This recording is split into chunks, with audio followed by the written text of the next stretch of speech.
प्यारे बच्चों, आप सभी कैसे हो। लर्निंग विद सत्या में आपका स्वागत है। आज की इस वीडियो में हम समरूपी समरूपी मतलब समान रूप, भिन्नार्थक शब्द मतलब अर्थ भिन्न होगा, ऐसे शब्दों के जोड़े हैं जो उनको हम करना चाहेंगे यहाँ पर।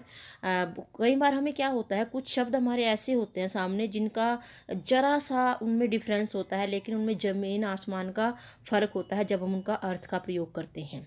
तो आज वैसे ही कुछ शब्द हम लेकर आए हैं और आप इनको बड़े ध्यान से पढ़ना।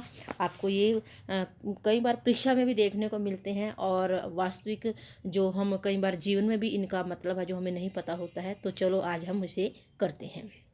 सबसे पहले है अचल। अचल होता है पर्वत, अचल होता है पर्वत। और अचला, अचला देखो एक मात्रा का ही फर्क है बस। अचला होता है पृथ्वी। पर्वत को अचल भी कहते हैं और इस अचला पर विभिन्न प्रकार के लोग रहते हैं। तो वाक्य हमारे सामने ही है। डिफरेंस वाक्य में प्रयोग करने के बाद हमें साफ साफ पता चल रहा है। अनल, अनल होता है आग। अनल धधक रहा है, ठीक है। अनिल, अनिल होता है वायु। आज ठंडा अनिल बह रहा है। अंश, हिस्सा, ठीक है। पार्ट, किसी का छोटा सा भाग। इस कार्य में राजेंद्र का अंश सर्वाधिक है। और अंश, कंधा, कंधा मतलब जो हमारा सोल्जर है उसे कहते हैं कंधा। तो उसके अंश पर दुसाला था, मतलब दुसाला मतलब 2 साला था। अशक्त, अशक्त होता है शक्तिहीन या कमजोर। आसक्त, आसक्त होता है मोहित होना, किसी पर लीन हो जाना, ठीक है। अवलंब, अवलंब होता है सहारा, ठीक है। अवलंब होता है सहारा। और अविलंब होता है तुरंत, बिना किसी देरी के। अन्न, अन्न होता है अनाज और अन्य होता है दूसरा। तो ये आपको समझ आ रहा है, जरा सा फर्क है और इनका मीनिंग में काफ़ी अंतर दिखाई देता है। उसके बाद है अपेक्षा। अपेक्षा होता है इच्छा, तुलना, ठीक है। उपेक्षा होता है निरादर, किसी को इग्नोर करना, उससे बोलते हैं उपेक्षा। अपकार, अपकार होता है बुराई, किसी का भी अपकार मत करो, मतलब किसी की बुराई मत करो। उपकार, उपकार होता है भलाई।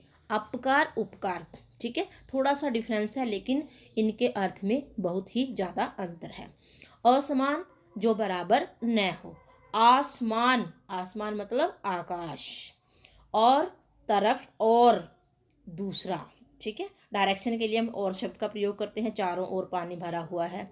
राम और शाम, तब हम जोड़ने के लिए भी इनका प्रयोग करते हैं।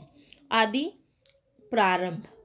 और आदि, शौकीन, आदत हो जाती है जिसको, उसको बोलते हैं हम।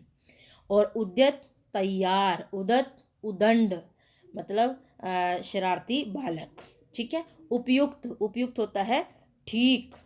और उपयुक्त क्या होता है, ठीक।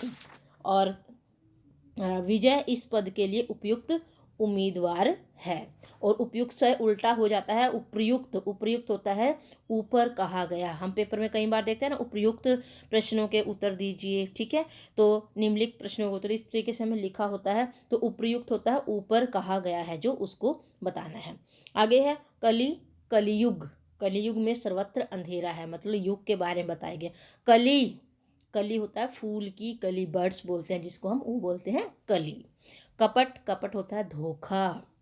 और कपाट, कपाट होता है दरवाजा। कुल, कुल होता है वंश। सब मिलकर के जो है वो सब मिला करके, जैसे चाचा ताऊ नाना सबको मिलाते हैं तो वंश होता है कुल। कुल होता है किनारा। कल, आने वाला। काल, काल होता है समय या मृत्यु, ठीक है। और कटु, कटु होता है कड़वा। कटु होता है कड़वा। और कूट, कूट होता है भरपूर, ठीक है, मतलब पर्याप्त मात्रा में, ठीक है। आगे देखिए बच्चे, कौर, कौर होता है किनारा। कौर होता है किनारा, कॉर्नर को बोलते हैं कोर। और कौर, कौर होता है गराश, मतलब एक निवाला या एक बाइट जिसको हम बोलते हैं, तो वो होता है कौर। ये हमारे कुछ ऐसे शब्द थे जिनमें जरा जरा सा अंतर है, लेकिन इनका जो अर्थ है वो बिल्कुल ही एक दूसरे से अलग है। तो ऐसे शब्द हमें कई बार देखने को मिलते हैं। कई बार हमें छोटी सी भी नासमझी के कारण उसको हम गलत कर देते हैं। तो इस तरीके से आपने इसको समझना है। तो आशा करती हूँ बच्चे आपको ये वीडियो पसंद आई होगी। अगर वीडियो पसंद आए, समझ में आए तो लाइक शेयर सब्सक्राइब जरूर करें। स्वस्थ रहें, मस्त रहें और पढ़ने में व्यस्त रहें।